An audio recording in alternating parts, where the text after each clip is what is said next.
Hello, good morning. How are you guys? आपल्या सगळ्यांना मनातून इंग्लिश बोलण्याचा प्रयत्न असतो, पण काही काही सेंटेन्समध्ये कोणता शब्द कुठे बोलायचं हे आपल्याकडून राहून जातं आणि नंतर आपल्याला जो आनंद असतो इंग्लिशमधून सेंटेन्स आपण तयार करून बोलले पाहिजे, तो आनंद आपला कमी होऊन जातो आणि त्याच्यामुळे आपण खूप हुशार आहेत तरी सुद्धा खूप कमी ठिकाणी आपण बोलण्याची तयारी करतो आणि तिथे सुद्धा आपण कॉन्फिडेंटली बोलत नाही आणि त्याच्यामुळे आपलं हे ड्रीम आहे. आपण खूप छान प्रेझेंटेशन केलं पाहिजे, खूप छान स्वतःला खूप छान ओळखलं पाहिजे, बोललं पाहिजे, स्वतःची ओळख सांगितली पाहिजे. ही जी स्वप्न आहे ना, हे स्वप्न न राहता आपण स्वतःला तयार करू शकतो. तुम्ही माझ्या चॅनलवरती येतात ना, तर तुम्ही अशा गोष्टी शिकणार एकदम सिंपल, एकदम सोप्यामध्ये आपण कसे सेंटेन्स तयार केले पाहिजे, कशी सुरुवात केली पाहिजे. चला तर आज आपण खूप छोट्या सेंटेन्सचा विचार करू. खूप छोटी ट्रिक आपण शिकणार आहोत. आज आपण काय शिकणार आहोत? These, that, those, these. म्हणजे काय की एक वस्तू आहे आपल्या जवळची, ती एक आहे. त्याच्यामुळे दीज म्हणायचं आहे. ती एकच वस्तू लांब आहे थोडी, त्याला दॅट म्हणायचं आहे. खूप साऱ्या वस्तू जवळच आहे, तिला दीज म्हणायचं आहे. आणि खूप साऱ्या वस्तू थोड्या लांब आहेत, त्यांना दोज म्हणायचं आहे. तर हे दीज, दॅट, दीज, दोज हे जे आहे याला आपण समजून घेऊ. त्याने काय होईल माहिती आहे? 50% आपल्याला इंग्लिश बोलण्यासाठी मदत होऊ शकते. तर चला तर आपण वेळ न घालवता आजच्या टॉपिकची सुरुवात करू. Let's begin. आज आपण खूप छानपैकी समजून घेतोय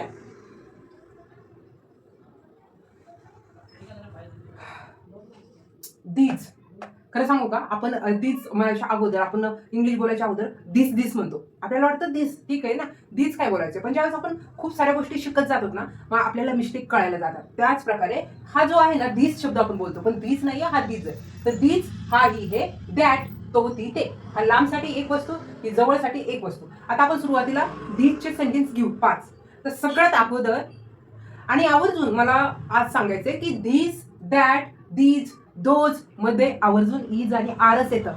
गुड न्यूज अशी आहे की आपल्याला जास्त काळजी नाही करायची. एक वस्तू आहे, खूप साऱ्या वस्तू आहेत, आहेत आहेत आहेत म्हणजेच यस आणि म्हणजे इज आणि आर येतं. त्याच्यामुळे सेंटेन्स आपल्याला खूप इझिली जातात.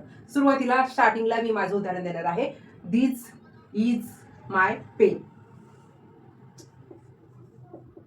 These is my pen. हा हा हा माझा पेन आहे. आता हा आहे पण थोडा लांब आहे. हा आहे थोडा लांब आहे, त्यामुळे that is my pen. That is my pen. नंतर this is my top. This is my top. नंतर येणार, आता एक असा ड्रेस समोर आहे माझ्या, तर मी म्हणणार that that is that is my top. Is आहे म्हणून माझ्याकडे एकच वस्तू आहे. दॅट आहे, इज आहे, माझ्याकडे एकच आहे पण ती लांब आहे.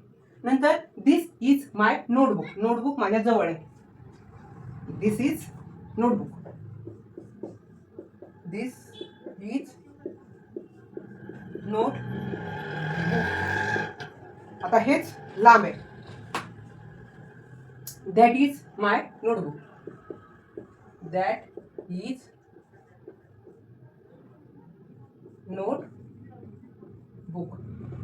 आता नंतर जवळच आहे ना, दिस इज ब्लॅक बोर्ड.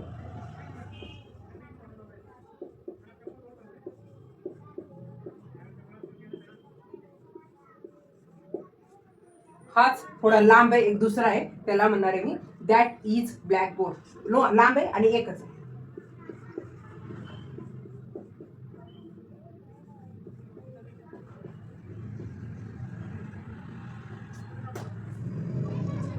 नंतर सांगू शकते this is bangle. This is bangle.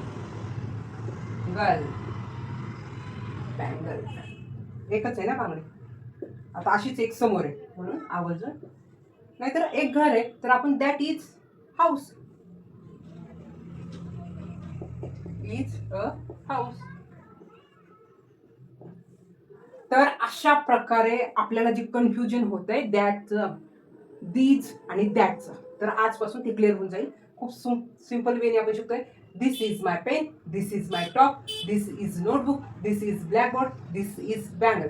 That is my pen, that is my top, that is notebook, that is blackboard, that is a house. अशा प्रकारे सिंपल वेने आपण हे शिकलोय. आता आपण दीज बघू आणि दोज बघू.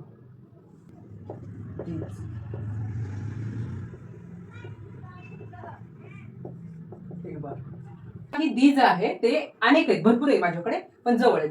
आणि दोन जे आहे अनेक आहेत, लांब आहेत. आपण आवर्जून इथे आर वापरणार आहेत. अनेकसाठी आर असतं आणि भरपूर असल्यामुळे आवर्जून यस येणार. मी म्हणू शकते माझ्याकडे भरपूर पेन आहेत, तर आवर्जून बोलायचंय की these are my pens.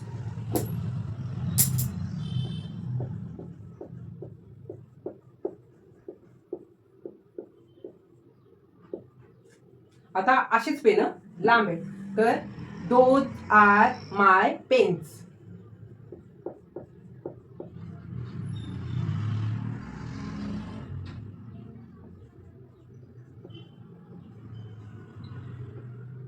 Pens पुढे इकडे द्या. पेन्स. आता मी आवर्जून सांगू शकते माझ्याकडे भरपूर बांगड्या आहेत, बँगल्स.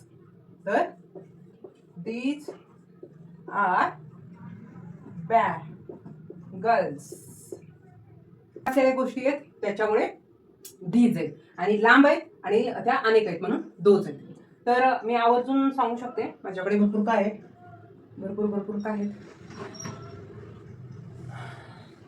आता समजा माझ्या जवळ आम्ही सगळे मित्र मैत्रिणी बसलोय, तर असं म्हणा these are my friends.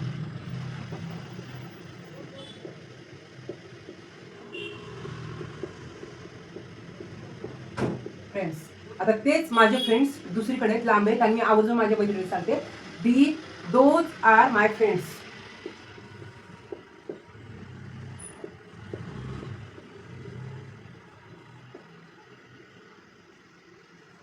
Yes येणार, आर येणार, यस येणार. नंतर मी सांगू शकते दीज आर माय बुक्स. तिथे येणार दोज आर माय बुक्स. माझ्याकडे भरपूर साड्या असेल तर मी काय म्हणणार these are my saris. Those are my saris. खूप सिंपल मध्ये आपण समजून घेत आहेत. दीज आहे जवळ आहे, अनेक आहेत. दोज आहे अनेक आहेत पण लांब आहेत. These are my pens, these are bangles, these are my friends, these are my books, these are my saris. Those are my pens, those are bangles, those are my friends, those are my books, those are my saris. जसं आपण topic एक एक शिकत जातोय, learn करत जातोय, त्यातून एक एक मिस्टेक आपली डेफिनेटली क्लिअर होत जाणार आहे आणि आपण पुढे फ्युचरमध्ये खूप छान बोलण्यासाठी, इंग्लिशमध्ये बोलण्यासाठी तयार होऊ शकतो. त्याच्यामुळे हे जरी टॉपिक छोटे छोटे वाटत असेल, सिंपल वाटत असेल, हेच जबरदस्त आहेत. कारण इंग्लिश बोलण्यासाठी खूप सारं नॉलेज असणं नाही गरजेचं. इंग्लिश बोलण्यासाठी रोज 5 सेंटेन्स आपण स्वतः कॉन्फिडेंटली बोलले पाहिजेत. हेच खूप महत्त्वाचं आहे. ह्या टॉपिकवरती किंवा ह्या गोष्टीवरती विचार करा. इंग्लिश बोलण्यासाठी 5 सेंटेन्सची गरज आहे, 10 सेंटेन्सची गरज आहे आणि ती आपण इझिली शिकत आहोत. त्याच्यामुळे डेफिनेटली आपण खूप छान फ्लुएंटली इंग्लिश बोलणार आहोत. तर तुम्हाला सगळ्यांना माझ्याकडून ऑल द बेस्ट. तुम्ही सुद्धा खूप छान प्रयत्न करताय, तर नक्कीच तुमच्यातला कॉन्फिडन्स तुम्हाला दिसू शकतो. चला तर तुम्ही वेळात वेळ काढून माझा व्हिडिओ पाहिला त्याच्याबद्दल खूप सारे मनातून आभार. असेच व्हिडिओ पाहत व्हिडिओ जर आवडला तर नक्की लाईक करा, सबस्क्राईब करा. कारण तुमचं एक लाईक सबस्क्राईब मला खूप इन्करेज करतं रोज नवीन टॉपिक घेऊन येण्यासाठी. चला तर भेटू नेक्स्ट व्हिडिओ. बाय.